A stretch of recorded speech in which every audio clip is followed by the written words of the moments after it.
Hello everyone, आज का जो हमारा टॉपिक रहेगा, हम सुप्रीम कोर्ट से रिलेटेड सभी फंक्शन पर डिस्कस करेंगे। हम सुप्रीम कोर्ट की कंप्लीट क्लास करेंगे। सुप्रीम कोर्ट की बच्चे ये वीडियो हम 2 पार्ट्स में रखेंगे।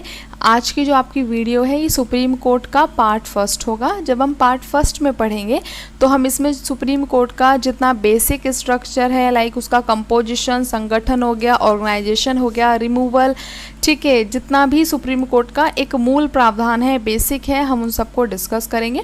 और इसके बाद जब हम पार्ट सेकंड पर आएंगे तो पार्ट सेकंड में हम सुप्रीम कोर्ट से रिलेटेड इंपॉर्टेंट टॉपिक्स लाइक उसके फंक्शंस हो गए, फंक्शंस और उसके एक तरीके से पावर्स हो गई, शक्तियाँ हो गई, कार्य हो गई, अधिकार हो गए, इन सबको डिस्कस करेंगे। ठीक, स्टार्ट करते हैं बच्चे। सुप्रीम कोर्ट का सबसे बेसिक अगर हम स्टार्ट करें इसको बिल्कुल बेसिक से, तो बच्चे आपको पता ही है ये क्लास हम बाय लैंग्वेज रखेंगे। ठीक है, तो जो सुप्रीम कोर्ट है इसको हिंदी में सर्वोच्च न्यायालय भी कहा जाता है। ठीक है, देखो बच्चे, कई बार सर्वोच्च न्यायालय वर्ड आता है और कई बार आता है उच्चतम न्यायालय।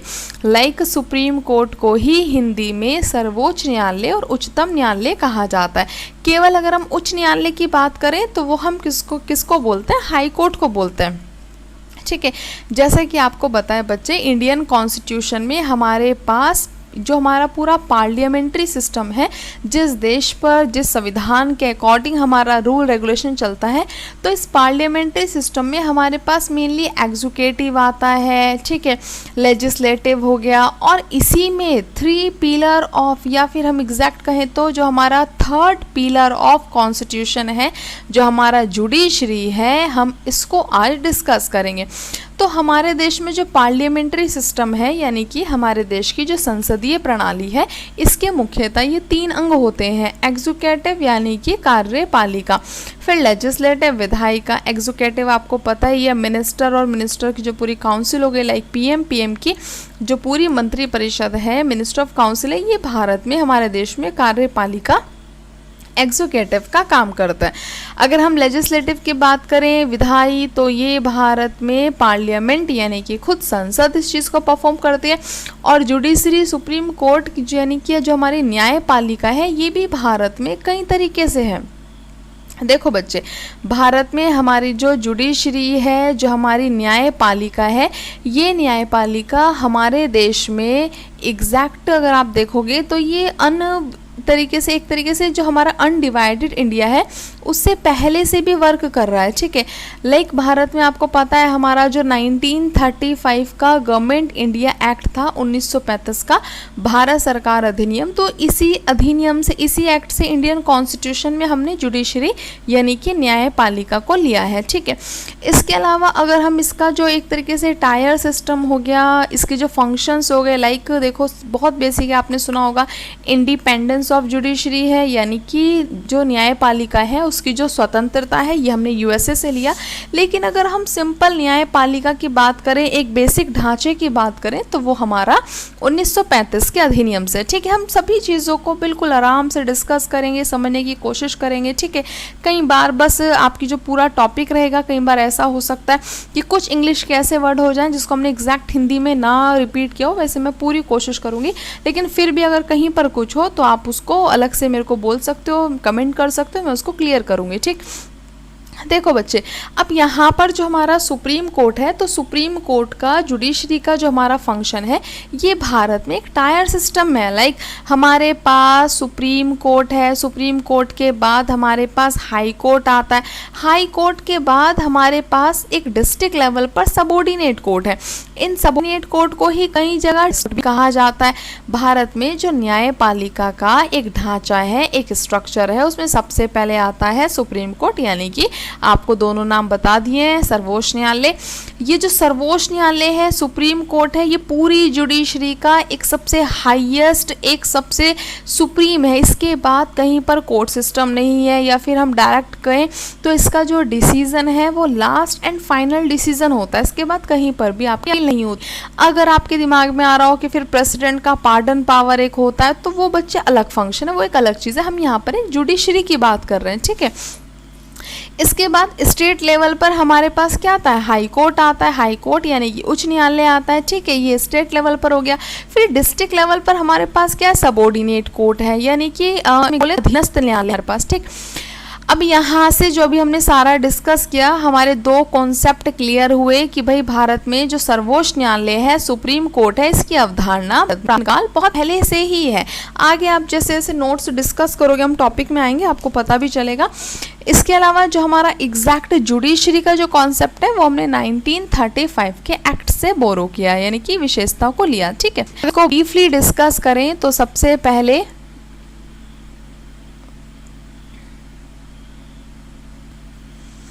तो बच्चे सबसे पहले हमारे पास the supreme court of India is the highest judicial court and the final court of appeal under the constitution of India.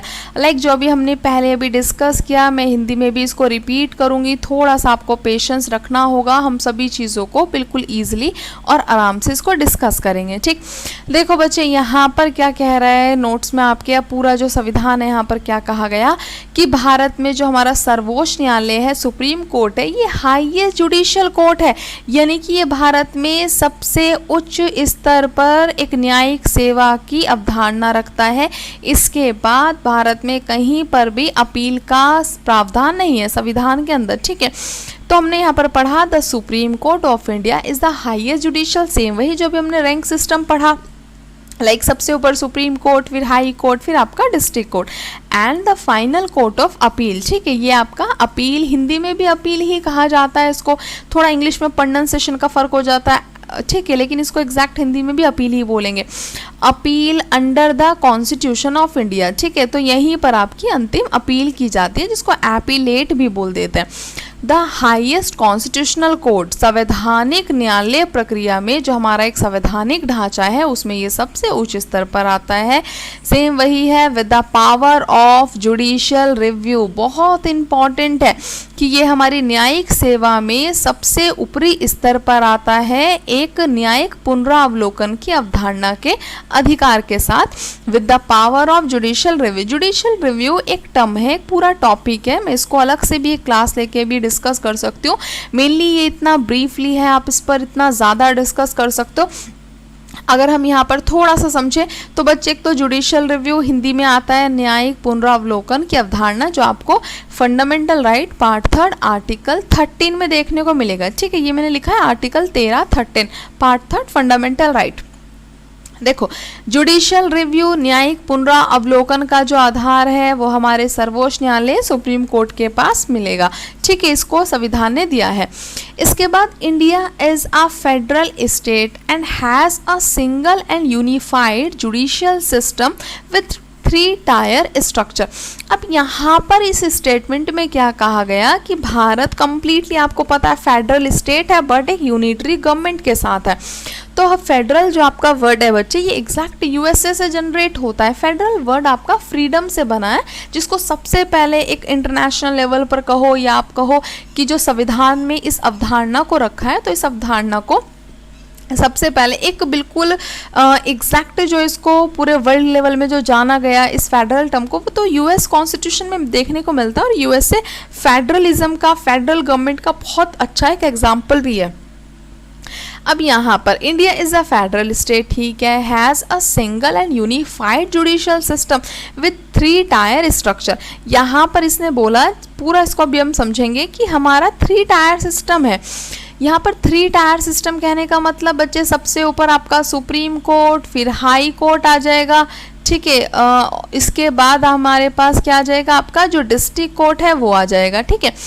अब यहाँ पर जो ये 3 टायर सिस्टम है, ये तो अभी हमने पहले भी डिस्कस कर लिया, लेकिन अगर हम यूनिफाइड जुडिशियल सिस्टम की बात करें तो अगर आपको ऐसा लगे कि जो 3 टायर सिस्टम है ये तीनों अलग अलग है, ऐसा नहीं है। ये हमारे इंटेग्रिटी को दर्शाते हैं, एक तरीके से यूनिटी को दर्शाता है। जो यूनिफाइड जुडिशियल सिस्टम बोल रहा है, आप सबसे पहले सबऑर्डिनेट कोर्ट का जो रिव्यू है, यहाँ से जो केस की अपील होगी हाई कोर्ट से एक तरीके से समझाएंगे सुप्रीम कोर्ट। तो बच्चे अगर आप समझो इसको, तो हमारा ये 3 भागों में आप बोलो न्यायपालिका बटी हुई है, 3 स्टेजेस हैं, तो ऐसा कुछ नहीं है, ये सब एक दूसरे से कनेक्टेड है। ये क्या है, एक तरीके से हमारा यूनिफाइड जुडिशियल सिस्टम है।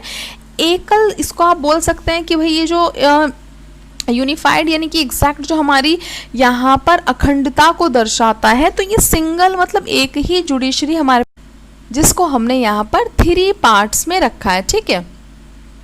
इसके बाद अगर हम इसमें आगे बात करें तो हमारे ये 3 पार्ट्स हो जाते हैं, supreme court, high court and subordinate court. Subordinate court मैंने पहले भी रिपीट किया कि एग्जैक्ट हिंदी में इसको अधीनस्थ न्यायालय कहा जाता है, ठीक है।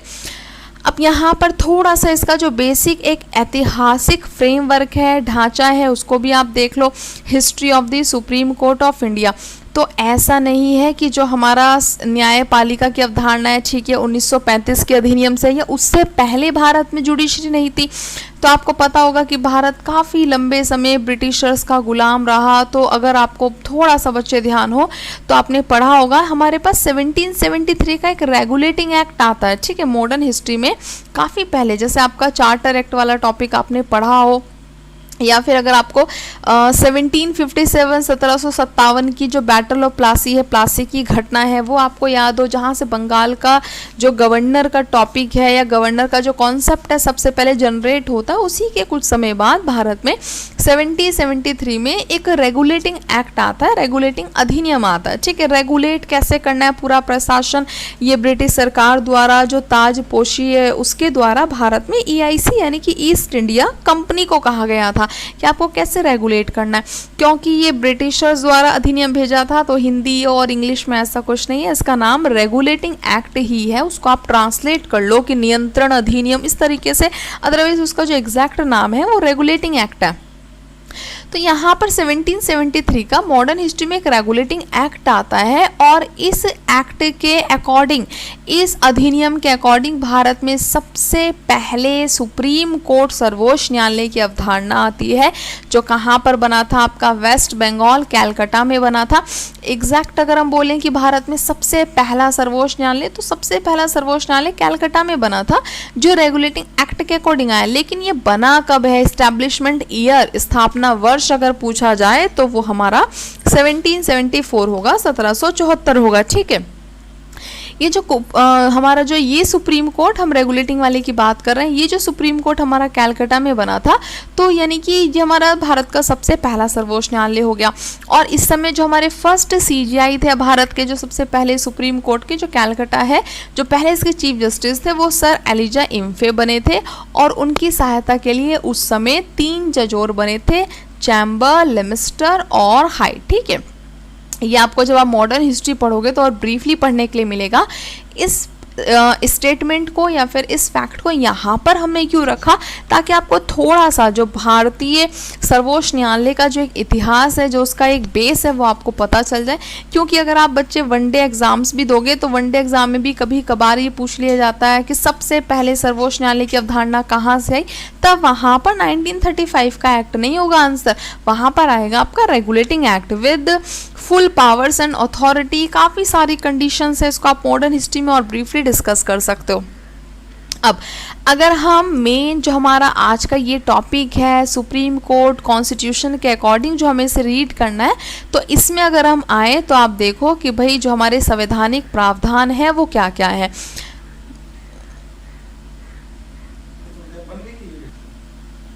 अब यहाँ पर संवैधानिक प्रावधान की अगर हम बात करें तो the Indian constitution provides for a provision of supreme court under part 5 like आपका जो द यूनियन है and the chapter 6 the union judiciary. बच्चे अगर आपको ध्यान होगा तो मैंने आपको पहले एक बार लेक्चर दिया था, क्लास करी थी, तो हमने डिस्कस किया था कि पूरे संविधान में जो सबसे बड़ा भाग है वो भाग 5 है। बहुत ब्रीफ है बहुत, और इसमें काफ़ी सारे अलग से एक चैप्टर्स आता है, अलग से इसमें टॉपिक्स आता है। बिल्कुल बेसिक से हम पढ़ते हैं कि भाई भारत के संविधान में, इंडियन कॉन्स्टिट्यूशन में जो सुप्रीम कोर्ट है इसको रखा गया पार्ट 5 में, ठीक, इसको पार्ट 5 में रखा गया है। पार्ट 5 में काफ़ी सारे टॉपिक आते हैं। एग्जैक्ट पार्ट 5 आपका आर्टिकल 52 से, और ये कहाँ तक जाएगा, 52 से 78 तक इसका फर्स्ट पार्ट है। फिर 79 से 122 तक इसमें आप पूरी पार्लियामेंट वगैरह डिस्कस करते हैं। ये जो 52 से 78 है इसमें आपका president, vice president, PM, attorney general, minister of council सब हो जाता है। 79 से 122 तक हमारी एग्जैक्ट पार्लियामेंट है। फिर एक आर्टिकल 123 प्रेसिडेंट का रहेगा यहाँ पर ऑर्डिनेंस, और फिर 124 से स्टार्ट हो जाता है सुप्रीम कोर्ट। हालांकि ये सब पार्ट 5 में ही है। तो यहाँ पर संवैधानिक प्रावधान के अनुसार संविधान में प्रावधान दिए गए कि जो सर्वोच्च न्यायालय है सुप्रीम कोर्ट, इसको भाग 5 द यूनियन, हिंदी में जो आपकी संघ है उसमें रखा गया। पार्ट 6 आएगा ये इसमें, द यूनियन जुडिशरी, संघ की न्यायपालिका। ठीक है, पार्ट 50 रहेगा।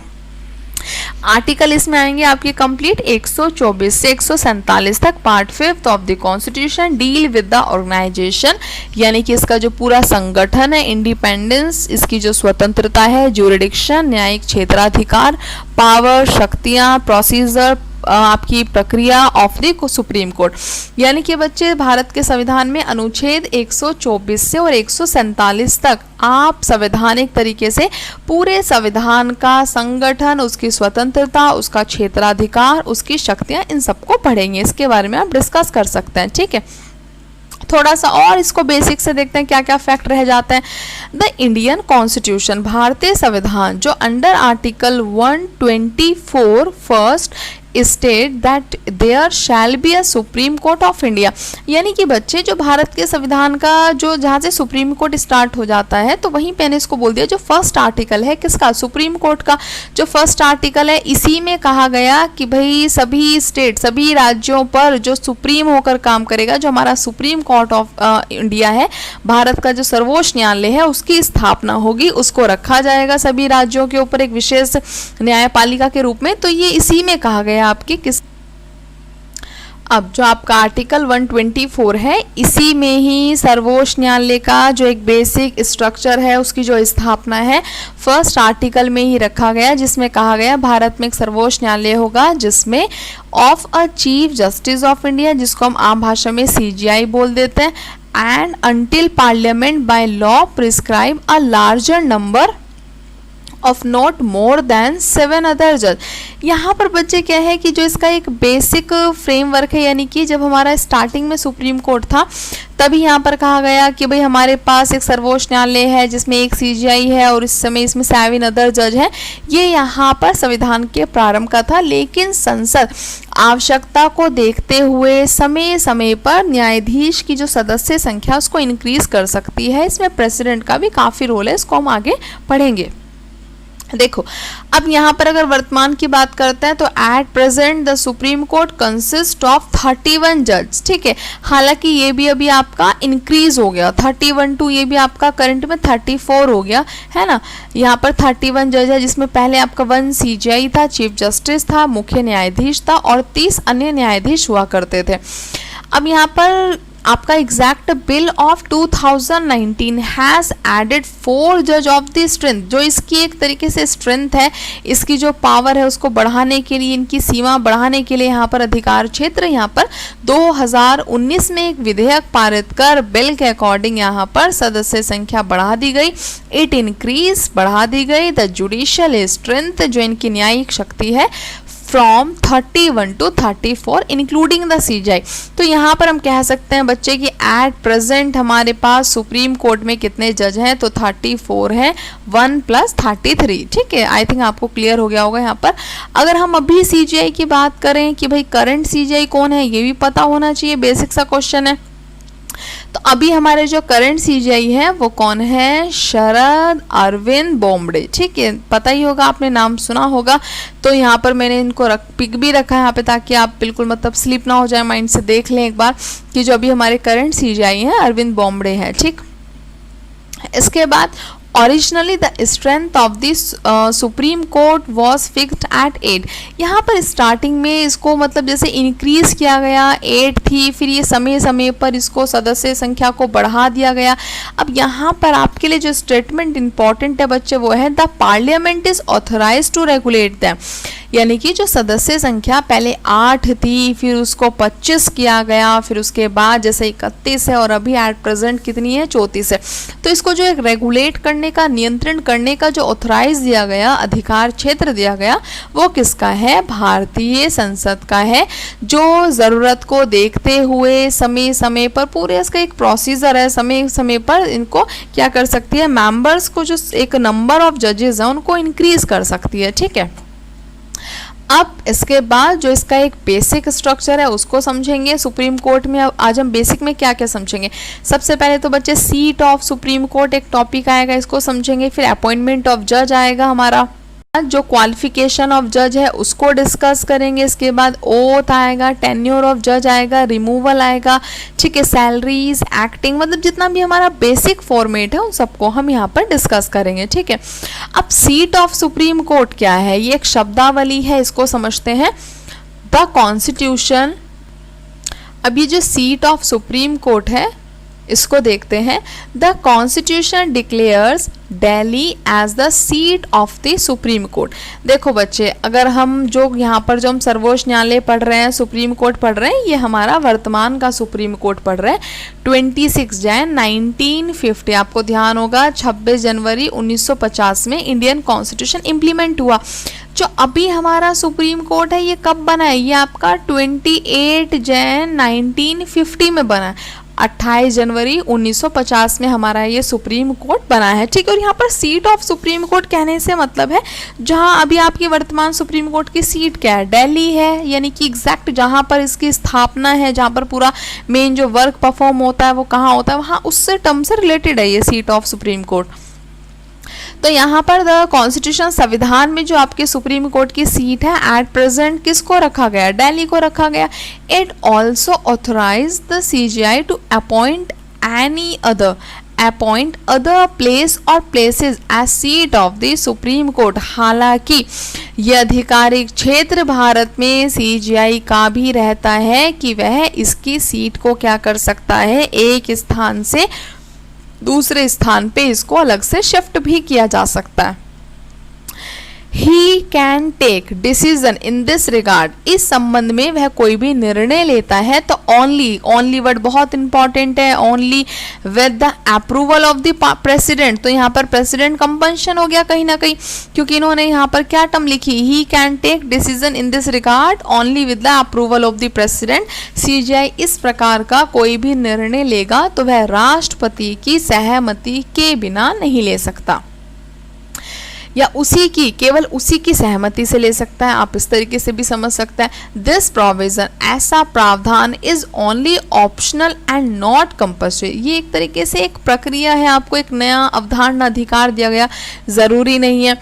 This means that no court can give any direction either to the President or the chief Justice to appoint any other place as the seat of the supreme Court. अर्थात यहाँ पर कहा गया कि किसी भी न्यायालय को इस संबंध में कोई दिशा निर्देश देने का अधिकार नहीं। अब नेक्स्ट हम देखते हैं अपॉइंटमेंट ऑफ जज। जब हम बच्चे अपॉइंटमेंट ऑफ जज की बात करते हैं, यानी कि न्यायाधीश की नियुक्ति, ठीक है, द जज of the supreme court are appointed by the president. ठीक है, बहुत ही बेसिक सा क्वेश्चन है, आप देखोगे कभी कभार एग्जाम में बस डायरेक्ट यही पूछ लेता है कि अपॉइंटमेंट ऑफ जज किसके द्वारा किया जाता है, यानी न्यायाधीश की नियुक्ति कौन करता है सुप्रीम कोर्ट के। तो वन वर्ड में हमारा इसका आंसर क्या होगा, राष्ट्रपति, यानी कि प्रेसिडेंट। इसके अलावा बच्चे अगर जब आप इसमें प्रेसिडेंट का ही टॉपिक पढ़ रहे हो तो अगर आपको ध्यान हो कि इंडियन प्रेसिडेंट में हमारे पास 7 टाइप ऑफ पावर होता है, और यहाँ पर अगर आप प्रेसिडेंट की जो जुडिशियल पावर है, न्यायिक शक्ति है, उसको रीड करोगे तो उसमें आपको सबसे फर्स्ट स्टेटमेंट यही मिलेगा कि भारत का राष्ट्रपति सुप्रीम कोर्ट और उसी के साथ हाई कोर्ट के न्यायाधीश जजों को भी अपॉइंट करता है। ठीक, आगे बढ़ता है। अपॉइंटमेंट ऑफ जज हमारा जो नेक्स्ट टॉपिक हम इसको डिस्कस कर रहे हैं। द जज of the supreme court are appointed by the president. ठीक है, हमें क्लियर है। आप यहाँ पर सुप्रीम कोर्ट के जज की नियुक्ति राष्ट्रपति कर रहा है, और बच्चे जैसा कि आपको ध्यान हो एक CJI है और बाकी क्या है, अदर जज हैं। सुप्रीम कोर्ट में जो न्यायाधीश हैं, यहाँ पर तो सभी न्यायाधीश की बात कर रहा है, लेकिन प्रैक्टिकली कैसे होता है, एक तो हमारे पास सीजीआई है, ठीक है, और उसके बाद क्या होता है, अदर जज है, ठीक है। तो पहले सीजीआई का सीक्वेंस देखेंगे, फिर अदर जज का। इंपॉर्टेंट है, थोड़ा ध्यान देना। The CGI is appointed by the President after the consultation with such जज of the supreme court and High court as he deem necessary. जब भारत का राष्ट्रपति CGI की नियुक्ति करेगा तो उसकी नियुक्ति में वह सलाह आवश्यक, यानी कि वह सलाह किससे लेगा, कंसल्टेशन, डिस्कस किसके साथ करेगा, एक तो सुप्रीम कोर्ट के ये जो अदर जज हैं, इसके अलावा हाई कोर्ट के वो जज जो उसको एक तरीके से नेसेसरी लगे, जो उसको सभा में बुलाने के लिए आवश्यक लगे। प्रैक्टिकली ये भी हाई कोर्ट के चीफ जस्टिस ही होते हैं, ठीक है। अब जब अदर जज के अपॉइंटमेंट होगा, द अदर जज are appointed by the president. अब इसमें after consultation with the CGI and the other जज। बच्चे यहाँ पर अदर जज दो बार रिपीट कैसे हुआ, देखो यहाँ पर एक तो हमारे पास CGI है, ठीक है। जब भारत का राष्ट्रपति CGI की नियुक्ति कर रहा है तो वो इसकी नियुक्ति में सलाह लेगा, एक तो सुप्रीम कोर्ट के जो अदर जज हैं इनसे सलाह लेगा, और हाई कोर्ट के कुछ जज जो उसको सही लगे, प्रैक्टिकली चीफ जस्टिस मैंने आपको बताया। जब सुप्रीम कोर्ट के अदर जज को किसी को अपॉइंट करना हो तो ऐसा थोड़ा ना है कि सब अदर जज एक साथ ही अपॉइंट होंगे। जैसा कि आपको पता है समय समय पर इनकी जो एक तरीके से सदस्य संख्या है वो इंक्रीज हुई है, तो सबका रिटायरमेंट की कंडीशन भी अलग है और टाइम पीरियड भी अलग हो जाता है। तो यहाँ पर जब किसी एक अदर जज को अपॉइंट करना है तो राष्ट्रपति अब CGI से सलाह लेगा और बाकी के जो ये अदर जज बचे हैं उनसे सलाह लेगा, ठीक है। बाकी के जो अदर जज हैं उनसे सलाह लेगा, और इसके अलावा जो उसको बेटर लगे किसी भी हाई कोर्ट के चीफ जस्टिस उनको बुलाएगा, ठीक है। तो हमने यहाँ पर पढ़ा CGI एंड सच अदर जज of the supreme court and the high court as he deem necessary. Important, the consultation with the chief justice is obligatory. Obligatory एक तरीके से आज्ञाकारी word in the case of appointment of the जज other than chief justice. जब भारत का राष्ट्रपति CGI के अलावा अदर जज को अपॉइंट करता है तो उसमें सलाह और किससे ली जाती है, CGI। सब CGI का डिपार्टमेंट आ गया, तो इस कंडीशन में वह CGI की सलाह को मानने के लिए एडवाइजरी रखता है, उसकी सलाह को प्रायोरिटी देगा, ठीक है। नेक्स्ट हमारा टॉपिक क्वालिफिकेशन ऑफ जज। सुप्रीम कोर्ट के जज बनने के लिए, न्यायाधीश बनने के लिए क्या योग्यता, क्या क्वालिफिकेशन होनी चाहिए। बच्चे पहली कंडीशन एक स्टेटमेंट में ही अपना जो कॉन्सेप्ट है वो क्लियर करेंगे। सुप्रीम कोर्ट के CGI और सुप्रीम कोर्ट का जो अदर जज है सबकी क्वालिफिकेशन सेम है, ठीक है, सबकी योग्यता सेम होती है। तो यहाँ पर हम जज यानी कि सबकी बात कर रहे हैं। A person to be appointed as a judge of the Supreme Court should have the following qualification। उसमें ये निम्न योग्यता होनी चाहिए। पहली बिल्कुल वही है आपका, he should be a Indian citizen, Bharat का नागरिक होना चाहिए। Next, he should have been a judge of a high court or high court in session for 5 years। यहाँ पर क्या है भाई, पहली कंडीशन सुप्रीम कोर्ट का जज बनने के लिए क्या चाहिए, भारत का नागरिक होना चाहिए। He should have been a जज of the high court for 5 years। वह किसी भी उच्च न्यायालय में 5 साल तक जज रहा हो, ठीक। इसके अलावा बच्चे कंडीशन क्या आ गई, और he should have been an advocate of a high court for 10 years। या फिर वह किसी उच्च न्यायालय में 10 साल तक क्या रहा हो, वकील रहा हो, ठीक है। और का मतलब है इन दोनों में से कोई एक कंडीशन होगी, ध्यान से सुनेंगे। यहाँ पर या तो 5 साल या 5 साल के लिए जज या फिर 10 साल के लिए वकील, ठीक है।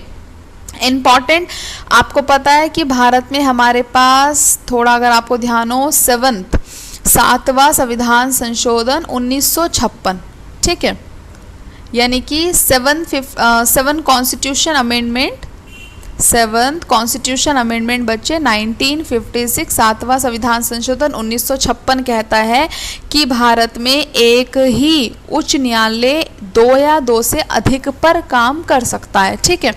तो उसी के सिमिलर उसी कंडीशन को यहाँ पर प्रायोरिटी रखते हुए क्या है कि यहाँ पर कहने का मतलब है कि अगर किसी व्यक्ति के पास 10 साल का वकील का एक्सपीरियंस 2 हाई कोर्ट पर मिलाकर हो, 2 या 2 से अधिक हाई कोर्ट पर मिलाकर हो तो भी वेल एंड गुड, कोई प्रॉब्लम नहीं है। और सिमिलरली जज वाली कंडीशन में, यानी कि आप अपना कॉन्सेप्ट क्लियर करो कहने का मतलब क्या है कि इन्होंने कहा कि वह हाई कोर्ट में 5 साल जज या 10 साल वकील होना चाहिए, तो ऐसा नहीं है कि वह एक ही हाई कोर्ट में लगातार ये एक्सपीरियंस गेन करे। ठीक, इसके बाद he should be a distinguished jurist in the opinion of the President. इसके अलावा वह राष्ट्रपति के ओपिनियन पर, राष्ट्रपति की एक तरीके से एडवाइजरी पर राष्ट्रपति अपना ओपिनियन दे कि वह एक प्रसिद्ध न्यायविद होना चाहिए। ठीक है, लेकिन ये वाली कंडीशन अभी आप आगे अगर कभी पढ़ोगे ध्यान रखना, हाई कोर्ट में ऐसा कुछ ओपिनियन नहीं होता।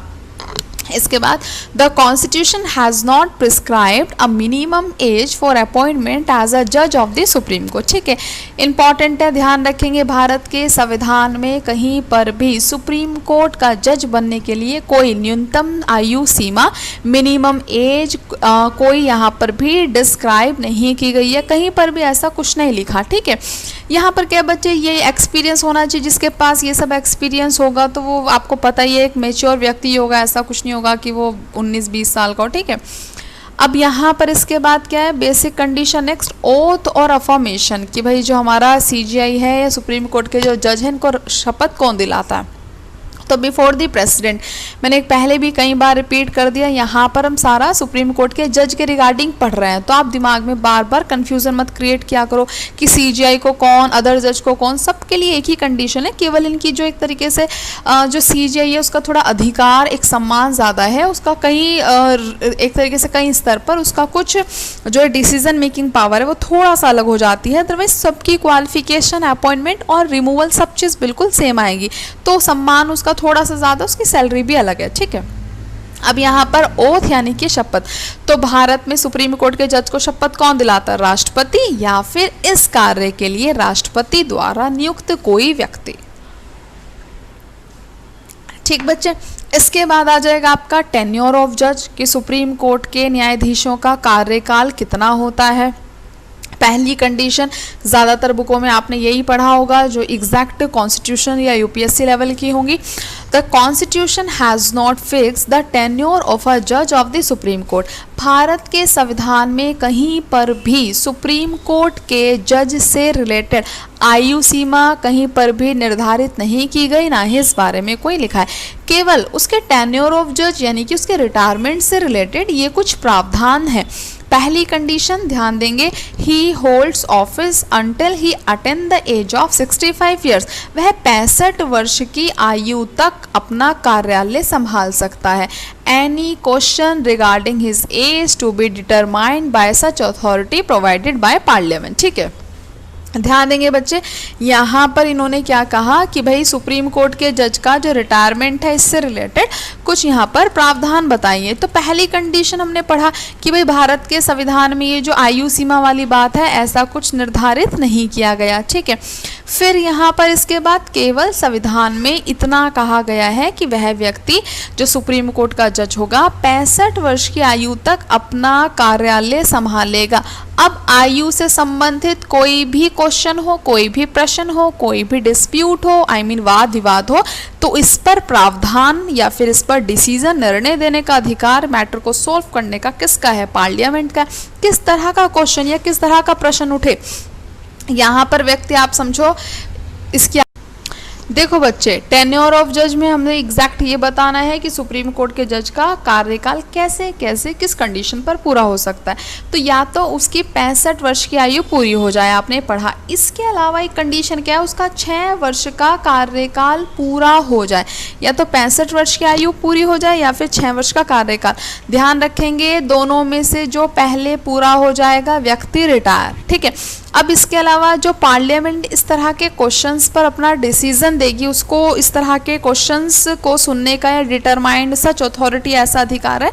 तो किस तरह के क्वेश्चंस क्रिएट हो सकते हैं कि कोई व्यक्ति अपनी योग्यता के आधार पर, आप समझो 45 साल की उम्र में सुप्रीम कोर्ट में आ गया हो और अब उसका 6 वर्ष में कार्यकाल पूरा हो गया और अभी वो 51 का ही हुआ है। तो एक कंडीशन तो ये है यहाँ पर 65 वर्ष वाली।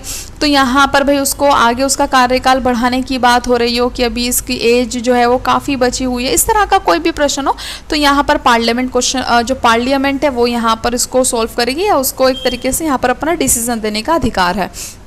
नेक्स्ट, वह he can resign his office by writing to the president, वह किसी भी समय अपना रेजिग्नेशन देकर, अपना रिजाइन देकर, अपना त्याग पत्र देकर पद से मुक्त हो सकता है। अब ध्यान रखेंगे ही कैन रिजाइन, यहाँ पर बच्चे सीजीआई की बात नहीं हो रही, सुप्रीम कोर्ट के अदर जज भी अपना रेजिग्नेशन प्रेसिडेंट को ही देते हैं, उसी को सबमिट करेंगे।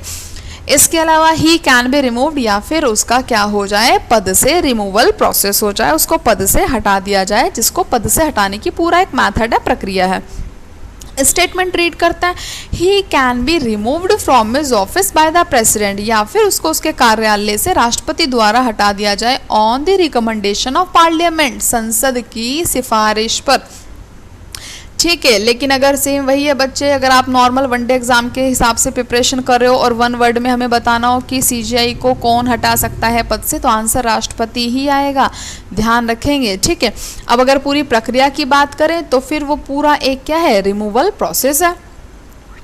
अब इसके बाद हम नेक्स्ट देखेंगे कि सुप्रीम कोर्ट के जज को पद से हटाने का जो पूरा रिमूवल प्रोसेस है ये कहाँ से है। अगर आपको ध्यान होगा तो रिमूवल प्रोसेस का जो है इसका आधार है वो हमने कहाँ से लिया, यूएसए से लिया, रिमूवल ऑफ सुप्रीम कोर्ट और हाई कोर्ट जज। ठीक, अ जज of the supreme court can be removed from his office by an order of the president, supreme court के जज को पद से हटाने का जो एक ऑर्डर आदेश है वो राष्ट्रपति द्वारा दिया जाता है।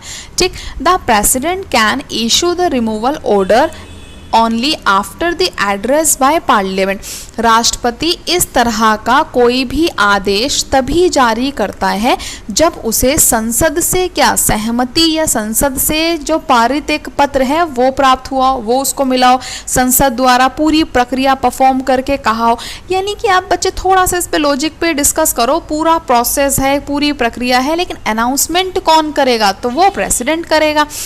Parliament has been presented to him in the same session for such removal, इस तरह की पूरी प्रक्रिया जो है संसद द्वारा मेंशन की जाएगी, संसद द्वारा इसको क्या किया जाएगा, पूरा यूज किया जाएगा और उसके बाद इसको राष्ट्रपति को एक आदेश के रूप में दिया जाएगा। ठीक है, पूरा जो इसका रिमूवल प्रोसेस है इसका एक एक स्टेटमेंट है, इसको देखेंगे ध्यान से। एग्जैक्ट आप नॉर्मल कोई भी कोई भी नॉर्मल वनडे एग्जाम की आप बुक पढ़ोगे तो उसमें पूरा रिमूवल आपको ढंग से मिलेगा भी नहीं इसका। The address must be supported by a special majority, इस तरह का कोई भी आदेश एक स्पेशल मेजॉरिटी जो आपकी एक विशेष बहुमत है उससे पारित किया जाता है, of each house of parliament, संसद के दोनों सदनों के स्पेशल मेजॉरिटी से, विशेष बहुमत से इस तरह का पत्र पारित होता है, फिर इसको राष्ट्रपति को आदेश को दिया जाता है। ठीक है, स्पेशल मेजॉरिटी क्या है बच्चे, वो भी लिखा हुआ है, देख लो। A majority of the total membership, कुल सदस्य संख्या का, a majority of the total membership of that house and a majority of not less than 2/3 of the member of the house present and voting. Parliament में session हुआ, जितने present member हैं उन present member का जिन्होंने voting करी, present और voting का 2/3 से कम नहीं होना चाहिए, जो स्पेशल मेजॉरिटी है। अब सीजीआई को किस आधार पर, या फिर अदर जज को भी अगर हम एग्जैक्ट कहें सही मैनर में, तो सुप्रीम कोर्ट के जज को किस आधार पर रिमूव किया जा सकता है उसके पद से, तो बच्चे कॉन्स्टिट्यूशन में 2 ही वर्ड लिखे हुए हैं, मिसबिहेवियर और इनकैपेसिटी। इनकैपेसिटी, हालांकि इनके जो मीनिंग हो जाते हैं वो सबके एक्सप्लेन करने के तरीके अलग हो जाते हैं, सबकी अवधारणा अलग है, क्योंकि कॉन्स्टिट्यूशन में बस ये दुर्व्यवहार और जो अक्षमता है यही वर्ड लिखे हुए हैं। तो दुर्व्यवहार उसका जो एक तरीके से उसका जो अधिकार है, जो उसका सीजीआई पद पर जो काम करने का अथॉरिटी है, अपने क्षेत्राधिकार से बाहर ना हो, गलत डिसीजन मेकिंग ना हो, उसके लिए है। इनकैपेसिटी, कार्य करने में असमर्थ तो नहीं। एग्जैक्ट जो सिंपल एक्सप्लेनेशन है वो ये 2 वर्ड हुए। इसके बाद द जज इंक्वायरी एक्ट, जो सुप्रीम कोर्ट के जज की जांच की जाती है, इसका एक अधिनियम है, एक्ट है 1968, रेगुलेट्स, इसको नियंत्रित करता है the procedure relating to the removal of a judge and Supreme Court by the process of impeachment। 1968 1968 में इन्होंने एक एक्ट जारी किया, एक अधिनियम जारी किया जो सुप्रीम कोर्ट की जांच अधिनियम है, जज की जो जांच अधिनियम है 1968, और इसके तहत पूरा महाभियोग की एक प्रक्रिया लिखी गई जिसके अकॉर्डिंग पूरा रिमूवल प्रोसेस किया जाता है। हालांकि बच्चे संविधान के प्रारंभ में केवल महाभियोग शब्द संविधान में एक ही जगह है, आर्टिकल 61 इम्पीचमेंट ऑफ प्रेसिडेंट। ठीक है, अब पूरा एग्जैक्ट देख लेता है रिमूवल की पूरी प्रक्रिया क्या है। फर्स्ट, अ मोशन, मोशन क्या है यहाँ पर, इस तरह का कोई भी प्रस्ताव। ठीक है, अभी सीजीआई या अदर जज को पद से हटाने के लिए प्रस्ताव लाया जाएगा। A motion for the removal signed by 100 members in the Lok Sabha and 50 members in the case of Rajya Sabha, ठीक है, must be presented to Speaker Chairman of the House। यहाँ पर क्या है बच्चे, अगर आपको सुप्रीम कोर्ट के किसी जज को हटाना है तो इस तरह का कोई भी प्रस्ताव सबसे पहले इस रिमूवल प्रोसेस को परफॉर्म करने से पहले जो प्रस्ताव बनेगा तो उस प्रस्ताव के लिए कम से कम लोकसभा के रिगार्डिंग 100 मेंबर और राज्यसभा के रिगार्डिंग 50 मेंबर्स हमें चाहिए। ठीक है, और स्पीकर और जो चेयरमैन है, speaker in the case of Lok Sabha, chairman in the case of Rajya Sabha, वो भी इसको क्या करें, सपोर्ट करें। इसके बाद है स्पीकर चेयरमैन में एडमिट और रिफ्यूज़ द मोशन। यहाँ पर स्पेशल कंडीशन है, हर पॉइंट की अपनी एक वैल्यू है, जहाँ पर जो पॉइंट यानी कि जो स्टेप रुकता है वहाँ पर ये प्रक्रिया रद्द हो जाती है। ठीक है, इस तरह का कोई प्रस्ताव स्पीकर और चेयरमैन द्वारा भी स्वीकार किया जाना चाहिए, ये इसको रिफ्यूज़ भी कर सकते हैं यानी कि विद रीज़न। इसके बाद इफ़ ही एडमिटेड, हम पॉजिटिव में लेकर चल रहे हैं क्योंकि हमें पूरा रिमूवल देखना है। इन्होंने इसको क्या कर लिया, स्वीकार कर लिया। If it admitted the speaker and chairman would constitute a 3 member committee to investigate the charge. जब स्पीकर और चेयरमैन इसको क्या कर लेते हैं, एक्सेप्ट कर लेते हैं, तो ये 3 सदस्यों की एक जांच समिति बनाएंगे जो इस चीज़ की क्या करेगी, जांच करेगी, इन्वेस्टिगेट करेगी।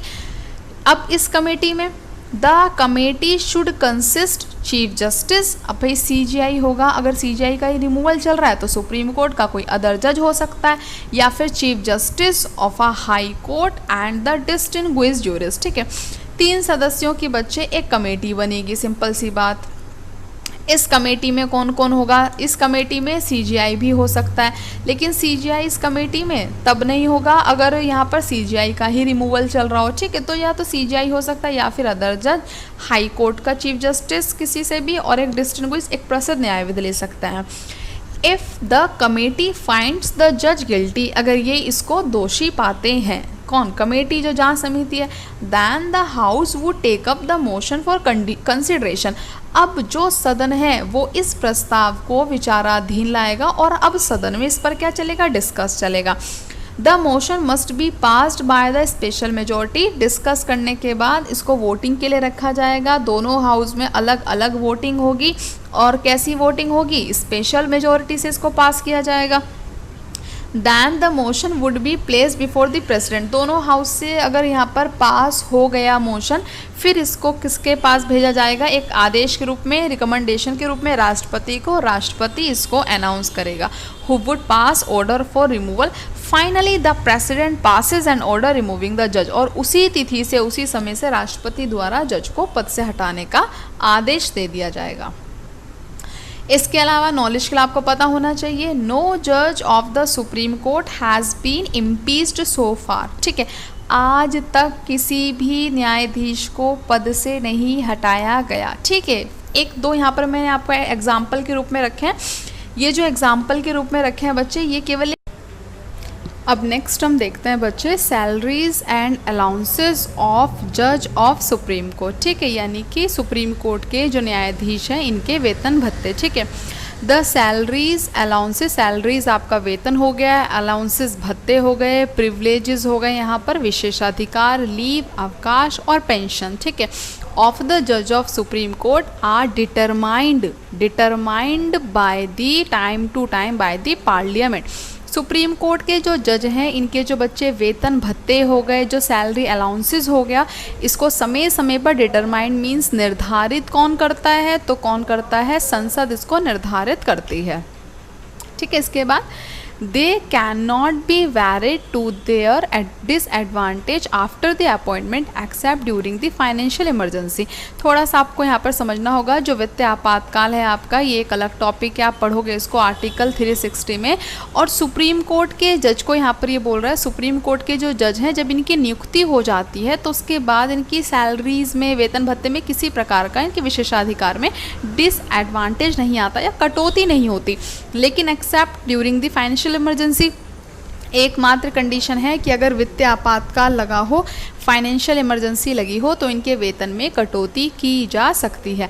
इसके अलावा बच्चे एट प्रेजेंट सीजीआई की सैलरी आपकी कितनी है, 2,80,000 और अदर जज की सैलरी है यहाँ पर 2,50,000। ठीक है, अब नेक्स्ट जो हमारे पास टर्म है इसको हम देखते हैं, ये क्या है, एक्टिंग चीफ जस्टिस। बहुत ही इंपॉर्टेंट टर्म है कि एक्टिंग चीफ जस्टिस किसे कहा जाता है।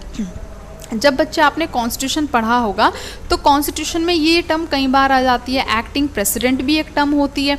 मेनली क्या है, रीड करने से पहले स्टेटमेंट समझते हैं। मेन कोई भी पोस्ट है, कोई पद है, उसके अब्सेंस होने पर उसके फंक्शन को, उस पद को जो परफॉर्म कर रहा है टेम्परेरी पीरियड के लिए, तो वही क्या कहला रहा है, एक्टिंग कहला रहा है। अब एक्टिंग चीफ जस्टिस क्या होगा, जब मेन चीफ जस्टिस अब्सेंट है, उसकी जगह जिसने एक्ट किया, उसके कार्यों को टेम्परेरी पीरियड के लिए परफॉर्म किया, तो वही एक्टिंग कहलाएगा। इसको हिंदी में बोलते हैं कार्यवाहक न्यायाधीश। ठीक है, कार्यवाहक मुख्य न्यायाधीश। The President can appoint a जज of the supreme Court as an acting Chief justice of India. ठीक है, भारत में अगर कार्यवाहक मुख्य न्यायाधीश की बात करें तो कार्यवाहक मुख्य न्यायाधीश को की जो नियुक्ति है वो कौन करता है, प्रेसिडेंट कर सकता है। अब वैन मतलब किस कंडीशंस पर कर सकता है, the office of CGI is vacant. जो मुख्य न्यायाधीश है उसका कार्यालय खाली है, वैकेंट है। अब खाली होने की यहाँ पर काफ़ी सारी कंडीशंस होती है, वो बाय राइटिंग अपना रेजिग्नेशन दे दे, इलनेस वाली कंडीशन है, अचानक से डेथ है, कोई भी कंडीशंस है। The chief justice of the India is temporary absent, अनुपस्थित है, वह केवल टेम्परेरी रूप से अनुपस्थित है। ठीक है, यहाँ पर इलनेस वाली कंडीशन भी फुलफिल हो सकती है। The chief justice of India is unable to perform the duties of office, यानी कि वह अपना कार्य करने में अगर असक्षम है। तो कहने की बात क्या है, जो सीजीआई का मेन ऑफिस है वो किसी भी वजह से अगर अपसेंट होता है तो उसकी जगह टेम्परेरी पीरियड के लिए जो परफॉर्म कर रहा है वो क्या है वहाँ पर सीजीआई। ठीक है, एक्टिंग कहलाएगा। इसके बाद एक टर्म आती है बच्चे आपकी एडहोक जज। जो एडहोक जज है इसी को हिंदी में एग्जैक्ट कहा जाता है तदर्थ न्यायाधीश। ठीक है, तदर्थ न्यायाधीश क्या होता है, किसे कहते हैं, कब इसकी नियुक्ति होती है और तदर्थ न्यायाधीश की नियुक्ति क्यों की जाती है और कौन करता है। ठीक है, इसको अच्छे से समझेंगे। When there is a lack of quorum of the permanent judge to hold or continue any session of the Supreme Court। देखो कोरम एक खुद में अलग से टॉपिक है, आर्टिकल 100 में आता है, इसकी मैंने एक पूरी वीडियो भी डाली थी, आपने इसको पढ़ा भी होगा या समझा होगा। तो सुप्रीम कोर्ट में अगर कोरम की बात करें, कोरम एक स्पेशल टर्म है जिसको एग्जैक्ट हिंदी में हम बोलते हैं गणपूर्ति। तो अगर हम सुप्रीम कोर्ट में कोरम की बात करें तो सुप्रीम कोर्ट में कोरम क्या है, उसके जितने परमानेंट टोटल जज हैं उन सब की जो काउंटिंग है उनको कोरम कहा जाता है। तो यहाँ पर क्या है, जब किसी continuous session of the supreme court, जब किसी बैठक में सुप्रीम कोर्ट के किसी सेशन में कोई कोरम में या किसी जज की अनुपस्थिति है, यानी कि कोरम इनकम्प्लीट है, तो यहाँ पर चीफ जस्टिस ऑफ इंडिया जो भारत का मुख्य न्यायाधीश है, ये हाई कोर्ट के किसी भी जज की, हाई कोर्ट का चीफ जस्टिस नहीं, ध्यान देंगे, हाई कोर्ट के किसी जज को सुप्रीम कोर्ट में टेम्परेरी पीरियड के लिए कोरम पूरा करने के लिए उस सेशन, उस बैठक के लिए अपॉइंट कर सकता है। ठीक है, हालांकि उस जज में, हाई कोर्ट के जिस जज को वह बना रहा है या उसको टेम्परेरी पीरियड के लिए सुप्रीम कोर्ट में अनाउंस कर रहा है, तो उसमें उन योग्यताओं का होना ज़रूरी है जो एक सुप्रीम कोर्ट का जज बनने के लिए चाहिए। ठीक, रीड करता है। तो the chief justice of India can appoint a जज of a high court as N एडहोक जज। तो एडहोक जज की नियुक्ति कौन करता है, सीजीआई करता है, सुप्रीम कोर्ट का जज करता है, फॉर अ टेम्परेरी पीरियड, अस्थायी काल के लिए।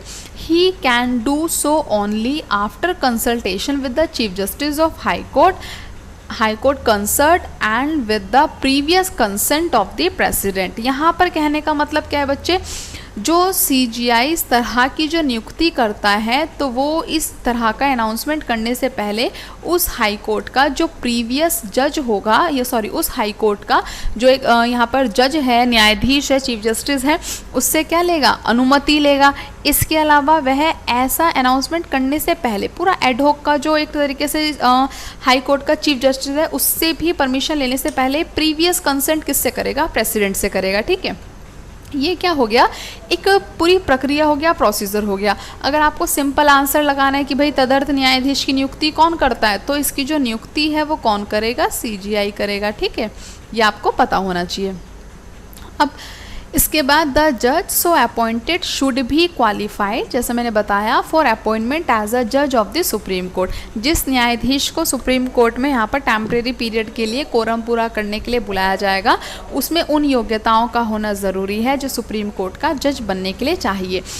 It is the duty of the judge so appointed to attend the sitting of the Supreme Court in priority in the other duties of his office. While so attending, he enjoy all the jurisdiction power. अब यहाँ पर क्या है, जब उसे supreme court में temporary period के लिए जज बनाया जाता है तो वह जिस जज की जगह वहाँ पर आया है तो उसके फंक्शंस, उसके ड्यूटीज़ को परफॉर्म करेगा। इसके अलावा वह जो क्षेत्राधिकार, न्यायिक क्षेत्राधिकार उसे मिलेगा, जो शक्तियाँ मिलेंगी, जो विशेषाधिकार मिलेगा, वो उसे सुप्रीम कोर्ट के जज के इक्वलेंट दिया जाएगा। ठीक है, इसके बाद बच्चे हमारे पास बेसिक इसमें जो एक लास्ट टर्म आती है वो क्या है, रिटायर्ड जज। रिटायर्ड जज क्या है, सेवानिवृत्त न्यायाधीश। ठीक है, अब यहाँ पर सेवानिवृत्त न्यायाधीश कहने का क्या मतलब है, रिटायर्ड जज में क्या आता है आपका, एट एनी टाइम, किसी भी समय, the CGI can request a retired जज ऑफ द सुप्रीम कोर्ट और अ रिटायर्ड जज of the high court to act as a जज of the supreme court for a temporary period. यहाँ पर क्या है, किसी भी समय भारत का जो मुख्य न्यायाधीश है ये सुप्रीम कोर्ट के रिटायर्ड जज और हाई कोर्ट के रिटायर्ड जज को for a temporary period supreme court में क्या कर सकता है, बुला सकता है, उसको सेशंस के लिए अनाउंस कर सकता है। अब यहाँ पर सिंपल वही स्टेटमेंट दोबारा रिपीट है, अगर हाई कोर्ट से किसी जज को बुलाया जाता है तो उसमें वो योग्यताएं होनी चाहिए जो सुप्रीम कोर्ट का जज बनने के लिए चाहिए। He can do so only with the previous consent, जो पूरा बैकग्राउंड का डिसीजन मेकिंग है वो बार बार स्टेटमेंट में क्लियर हो रहा है कि CGI ऐसा करने से पहले जो प्रीवियस कंसेंट लेगा वो किससे लेगा, राष्ट्रपति से लेगा। ठीक है, and also the person to be appointed, किसी ऐसे व्यक्ति की नियुक्ति के लिए। इसके अलावा सच अ जज, ऐसा न्यायाधीश, is entitled to such allowances as the president may determine, ऐसे न्यायाधीश को जो वेतन भत्ते मिलेंगे, जो विशेषाधिकार मिलेंगे, वो मिलेंगे जो राष्ट्रपति द्वारा निर्धारित किए जाएंगे। He will also enjoy all the jurisdiction, इसके अलावा वह सेम वही आपका वही क्षेत्राधिकार, वही शक्ति, वही विशेषाधिकार इन्जॉय करेगा जो सुप्रीम कोर्ट का जज करता है। But he will not otherwise be deemed to be a जज ऑफ द सुप्रीम कोर्ट, वह परमानेंट जज नहीं माना जाएगा। तो एक तो सिंपल सा बेसिक सा क्वेश्चन आपका यही बनता है, जो रिटायर्ड जज है और एडहॉक जज है इनकी नियुक्ति कौन करता है। तो आपने बैकग्राउंड में डिसीजन मेकिंग कुछ भी पढ़ा है, सिंपल सा आंसर इसका CGI करता है। इसके अलावा एक्टिंग चीफ जस्टिस को अपॉइंट कौन करता है, तो एक्टिंग चीफ जस्टिस को अपॉइंट कौन करता है, ये करता है आपका प्रेसिडेंट। ठीक है, तो बच्चे सुप्रीम कोर्ट का जितना भी बेसिक स्ट्रक्चर था हमारा वो हमने क्या कर लिया, पार्ट 1 में कंप्लीट कर लिया। अब नेक्स्ट जो हम वीडियो देखेंगे वो आएगा आपका पार्ट 2, जिसमें हम सुप्रीम कोर्ट की फंक्शंस हो गया और उसकी जो पावर हो गया, जो मेन है इसका स्ट्रक्चर, उसको डिस्कस करेंगे।